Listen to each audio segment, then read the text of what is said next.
आगामी विधानसभा निवडणुकांसाठी आता सर्वच पक्षांकडून जोरदार तयारीला सुरुवात करण्यात आलेली आहे। आज देखील शरद पवारांच्या राष्ट्रवादीकडून पत्रकार परिषद घेण्यात आली। मामा, या पत्रकार परिषदेत नेमकं काय झालं? आपण कशा संदर्भात ही पत्रकार परिषद आज आयोजित केली होती? आपल्याला माहिती आहे की मागे 1-1.5 महिना विनायक शिक्षण संस्थेच्या निवडणुकीमुळं मी तिकडे फार बिझी होतो आणि इकडे पक्ष आज आपल्या विधानसभेच्या निवडणुका जवळ आलेल्या आहे आणि पक्षाची रणनीती ठरवण्यासाठी मध्ये माझा जवळ 1-1.5 महिन्याचा गॅप गेलेला आहे। त्याच्यामुळं आज आम्ही या ठिकाणी मुद्दाम ही वार्ताहर परिषद आयोजित केली आणि आमची पुढील भूमिका येत्या विधानसभेमध्ये आम्ही कुठल्या जागा लढवणार आहोत, कशा लढवणार आहोत, त्याच्यासाठी आज ही पत्रकार परिषद या ठिकाणी आयोजित केली होती। नक्कीच आपण जिल्हाभरात किती जागांवरती आपल्या पक्षाकडून दावा करण्यात आलेला आहे? महाविकास आघाडीमध्ये अनेक पक्षांकडून दावेदारी सुरू आहे। आपल्याला माहिती आहे की मागच्या वेळेस 6 आमदार या ठिकाणी राष्ट्रवादी काँग्रेसचे निवडून आलेले होते। त्या 6 जागा तर आमच्या हक्काच्या आहे। जरी आमचे ते 6 आमदार या ठिकाणी अजितदादा पवारांबरोबर गेले असले तरी ते जे निवडून आले होते हे आपल्याला सर्वांना माहिती की त्यावेळेस शरदचंद्र पवार साहेब यांच्या करिश्मामुळेच ही मंडळी निवडून आलेली होती आणि आज त्या 6 जागा आज आमचा पक्ष त्या ठिकाणी निवडणुकीत उमेदवार उभे करणार आहे।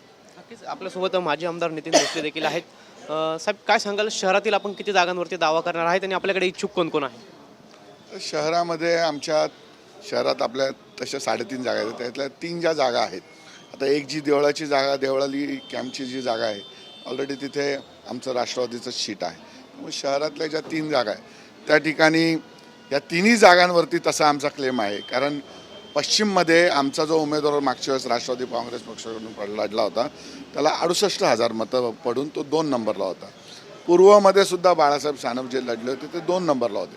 मध्यमध्ये सुद्धा अत्यंत मोठी बांधणी आमची या ठिकाणी पक्षाची झाली आणि त्या ठिकाणी सुद्धा आमच्याकडं दावेदार गजानन शेलार म्हणून चांगले उमेदवार आहेत। तर ह्या 3ही जागा आम्ही पक्षाकडे मागणार। शेवटी आम्ही सगळे महाविकास आघाडी म्हणून एकत्र काम करणार आहोत।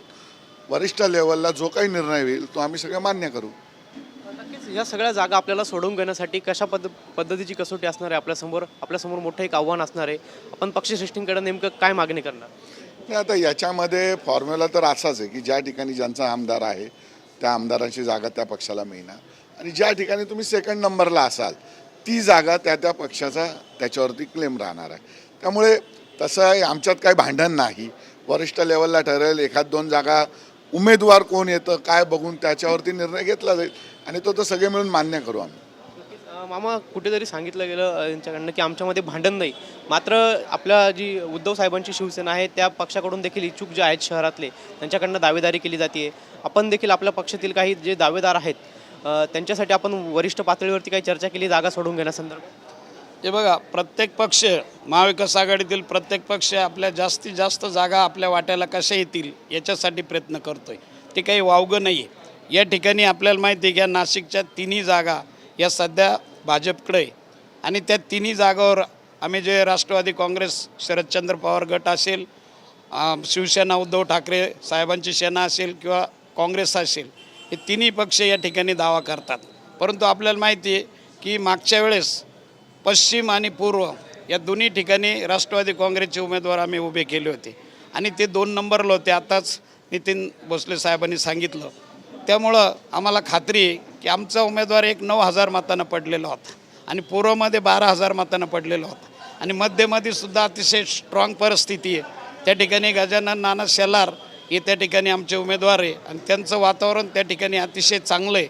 त्यामुळं आम्हाला 3ही जागा आम्हाला जर मिळालं तर 3ही ठिकाणी आमचा माणसं विजय होऊ शकता। परंतु महाविकास आघाडीमध्ये 3ही जागा आम्हाला मिळणं शक्य नाही। जे काही महाविकास आघाडीचे नेते वरती एकत्र बसून निर्णय घेतील तो निर्णय आम्ही या ठिकाणी मान्य करू आणि महाविकास आघाडीचे उमेदवार आम्ही निवडून आणण्यासाठी अतिशय मनापासून प्रयत्न करू।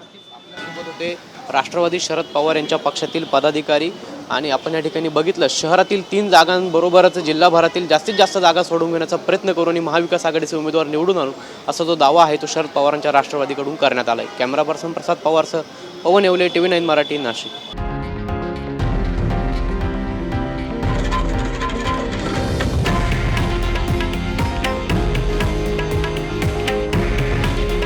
हे आहे देशातील नंबर 1 न्यूज नेटवर्क आणि आपण पाहत आहात TV9 मराठी.